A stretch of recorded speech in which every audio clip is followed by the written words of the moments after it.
Hello and welcome to All That Cricket. The Ashes. Second consecutive and third successive loss for Australia. Now, I will talk about batting and bowling. Start with batting first. What went wrong? I personally feel that this performance against England was much better than what they performed back in India here. The batting was much better here. The run rate was much better. Back in India, they were very slow. There were a lot of times they were unable to go more than 3 runs and over. I have a stat piece out here with basic indicators which shows clearly there's a huge difference between their performance in India and compared to the Ashes. There was quite a number of percentage of maidens. I think it is about 26% of maidens in India. Here it is much less. So I think they have done well, but at the same time they still need to go much higher if they have to compete, if they have to be number one side or the top side, because right now they're averaging about 29 in this series, which is much better than what it was in India. In India it was 26 runs per wicket. So yes, now what are the benefits, what are the positive side of this team is the aggression. They have got back that aggression of scoring runs, looking out for runs, but at the same time they are unable to get them consistently. For me the reasons are the selectors, the team, the squad, the players. I believe that they have not picked the right batsman for this tour. Same was the case when they toured India. They had 4 openers that time in the squad. Even now in this series they have 4 openers. I'm not suggesting that those players are not good. They all are good. But when you push them in the middle order, they don't have that experience to bat.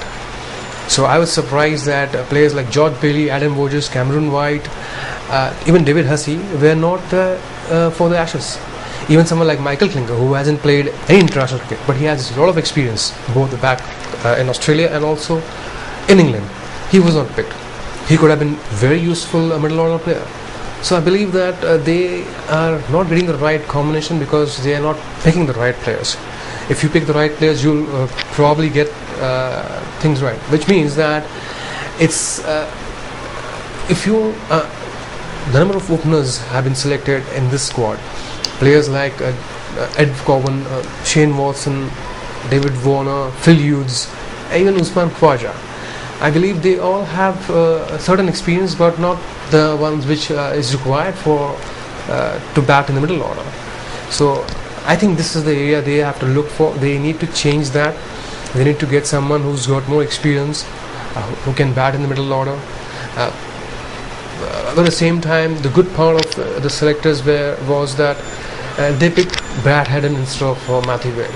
Haddin is much better cricketer than Matthew Wade, but he needs to contribute more, perhaps, if he has, because he showed signs of being a very good batsman, a stayer, and at the same time he can bat aggressively. So once and if after the series gets over, they need to look at this aspect where they need to find a player, batsman, who can stick around for a long period of time and at the same time score runs. So that will help them put on more score on the table. Something like 400 should be their power score, which they used to do consistently in the past, say a few years back, but now it's not been happening because of these factors.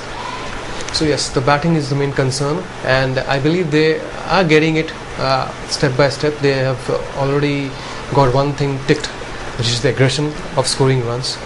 So this is what I have to say of the batting.